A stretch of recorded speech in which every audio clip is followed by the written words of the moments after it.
തീവ്ര വോട്ടർ പട്ടിക പരിഷ്കരണ വിഷയത്തിൽ സംസ്ഥാന സർക്കാർ വിളിച്ചു ചേർത്ത സർവകക്ഷി യോഗം അല്പസമയത്തിനകം തദ്ദേശ തെരഞ്ഞെടുപ്പ് നടപടികളിലേക്ക് കടക്കുന്നതിനാൽ ധൃതി പിടിച്ചുള്ള SIR ഒഴിവാക്കണമെന്ന് സംസ്ഥാന മുഖ്യ തെരഞ്ഞെടുപ്പ് ഓഫീസർ വിളിച്ചു ചേർത്ത രാഷ്ട്രീയ പാർട്ടികളുടെ യോഗത്തിൽ പാർട്ടി പ്രതിനിധികൾ ആവശ്യപ്പെട്ടിരുന്നുവെങ്കിലും അംഗീകരിക്കപ്പെടാത്ത സാഹചര്യത്തിലാണ് വീണ്ടും യോഗം ചേരുന്നത്. മാനസ മനോജ് ചേരുകയാണ്. മാനസ, സംസ്ഥാനത്തിന്റെ ആവശ്യം വിവിധ ഘട്ടങ്ങളിലായി അറിയിച്ചിട്ടുള്ളതാണ്. പക്ഷേ അതിനെ മുഖവിലക്കെടുക്കാതെ കമ്മീഷൻ മുന്നോട്ട് പോകുന്ന സാഹചര്യത്തിൽ കൂടിയുള്ള യോഗം സ്വാഭാവികമായും നിർണായകമാണ്. തീർച്ചയായും അത് തന്നെയാണ് അസിത.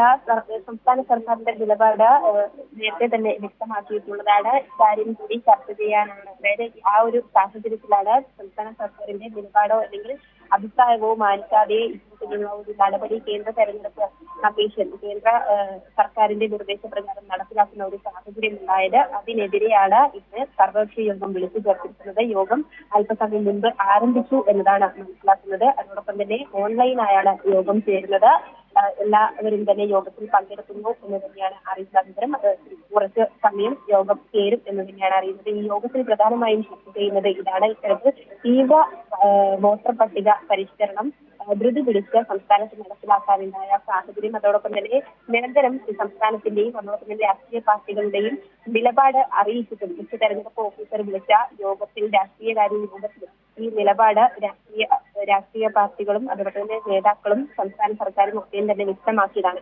എന്നിട്ട് കൂടിയാണ് ഈ ഒരു അഭിപ്രായം മാനിക്കാതെ ധൃതി പിടിച്ച് തദ്ദേശ തെരഞ്ഞെടുപ്പ് അടുത്തിരിക്കുന്ന ഈ ഘട്ടത്തിൽ SIR അതിവേഗത്തിൽ തന്നെ സംസ്ഥാനത്ത് നടപ്പിലാക്കാൻ കേന്ദ്ര തെരഞ്ഞെടുപ്പ് കമ്മീഷൻ മുന്നിട്ടിറങ്ങിയത്. ആ ഒരു ഘട്ടത്തിൽ ബീഹാറിലെ സാഹചര്യം കൂടി നിലനിൽക്കുന്നുണ്ട്. ബീഹാറിൽ 65 ലക്ഷത്തോളം ആളുകളാണ് ഈ SIR നടപ്പാക്കിയതിന് പിന്നാലെ വോട്ടർ പട്ടികയിൽ നിന്നും പിന്തള്ളപ്പെട്ടിട്ടുള്ളത്. മാത്രമല്ല വർഷാവർഷം കേരളത്തിൽ വോട്ടർ പട്ടിക പുതുക്കുന്ന ഒരു സാഹചര്യമാണ് ഉള്ളത്. ആ ഘട്ടത്തിൽ എന്തിനാണ് ഇത്തരത്തിലൊരു തീവ്ര വോട്ടർ പട്ടിക പരിഷ്കരണം എന്നും ചോദിക്കുന്നുണ്ടായിരുന്നു. ഉയർന്ന ചോദ്യമായിരുന്നു. ഇതൊക്കെയും തന്നെ യോഗത്തിൽ ചർച്ച ചെയ്യും. ഒപ്പം ഇതിനെതിരെ കോടതിയിൽ സമീപിക്കേണ്ട ആവശ്യം വരികയാണെങ്കിൽ കോടതിയിൽ സമീപിക്കാനുള്ള ഒരു നീക്കവും യോഗത്തിൽ തീരുമാനമാകും എന്നതാണ് അറിയാൻ സാധിക്കുന്നത്. കാരണം ബീഹാറിനെ സംബന്ധിച്ചുള്ള കേസ് ഇപ്പോഴും സുപ്രീം കോടതിയിൽ നിലനിൽക്കുകയാണ്.